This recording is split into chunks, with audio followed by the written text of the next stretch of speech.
Welcome back to the 628 Dirt Rooster channel, where having beekeeping is a way of life. One of those nasty days, might as well squeeze some honey.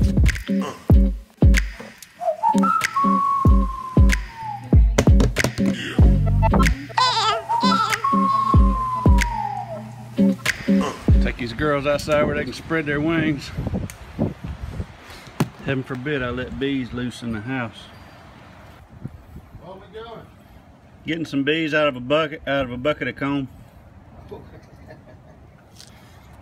want a hunk of it? Trying to squeeze it all out, and I got half a dozen bees in it.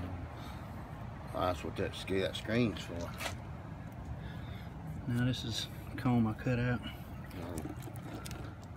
Out of the house somewhere? Yeah. Down on the beach. Wow. It's fixing to get bad, they say.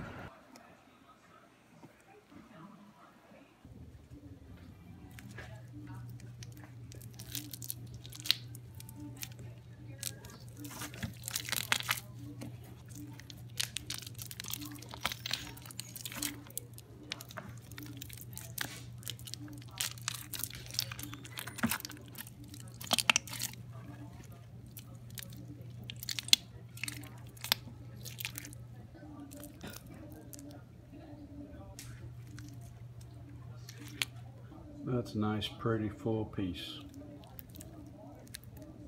There's a bunch of those in here.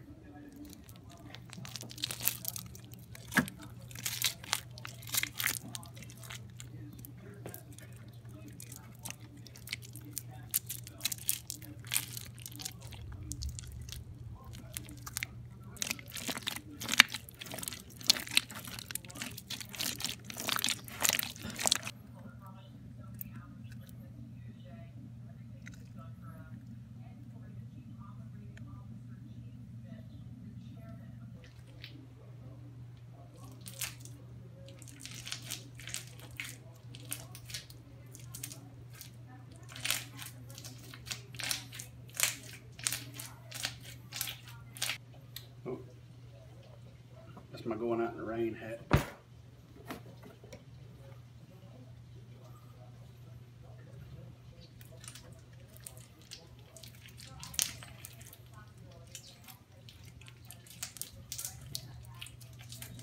So quickly, what I'm doing here primarily is just crushing the cells. I don't have to really, I mean, sometimes I really crush it down hard into tight little balls if I want to get all the honey out.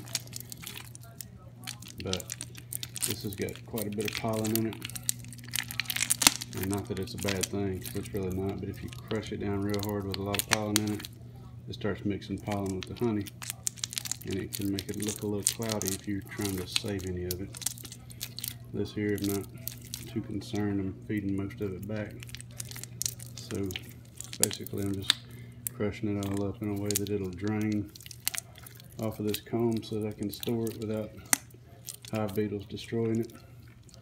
Because if you try to store this in this state, if you open it in a couple of weeks, it would be full of hive beetle larvae and just totally ruined. If you get a beetle or two in the bucket, and there are beetles in just about every bucket of cut out comb you get, they'll ruin it. See, like that piece right there, it doesn't have a lot of honey on it. It's got quite a bit of pollen in it.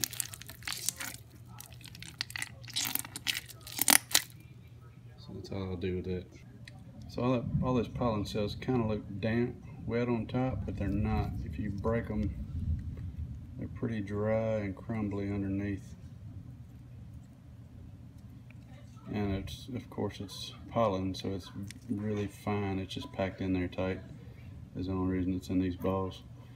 So any of this that gets crushed in with the honey, a lot of it can make it through these paint strainers. So if you don't like pollen in your honey, you don't want to get a lot of that in there. And then if you do, you can just strain it a couple times. You can go to finer strainers and get all that out and have nothing but pure honey. all the way down till you can microfilter.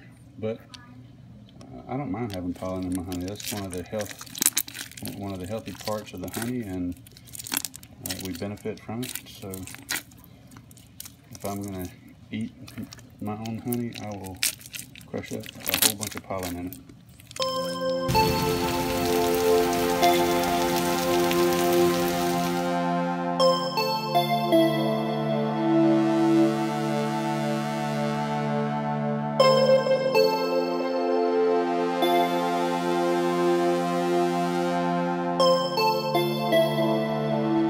I wanted to walk outside and show you the color of that honey.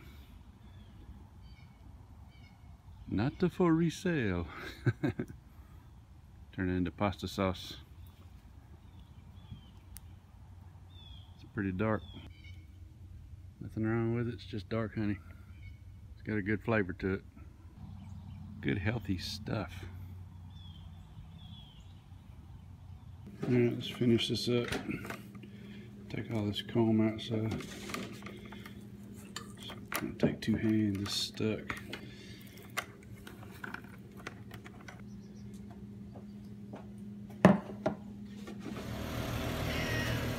What up, buzzard?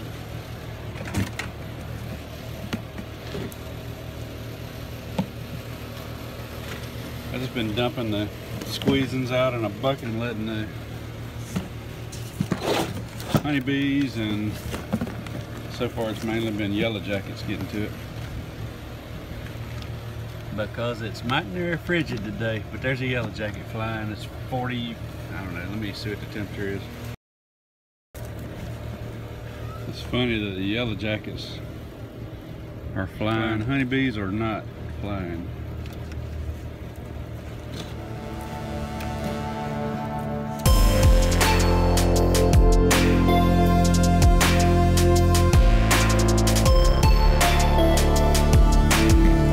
Alright, there's all the comb I crushed and squeezed out without compacting it. It's about 4 gallons worth. Now, as you're doing this, you got to keep in mind that honey is hydroscopic, so that means it sucks up water from the atmosphere. And so you got to do this in a climate controlled environment. You know, if it's a sunny day, you're fine, but like it's been rainy and cold the past few days here, and in that case it has to be done inside, or your moisture content in your honey might not be right when you're done and ready to bottle it if you're trying to save it. Buzz, come here, Buzz.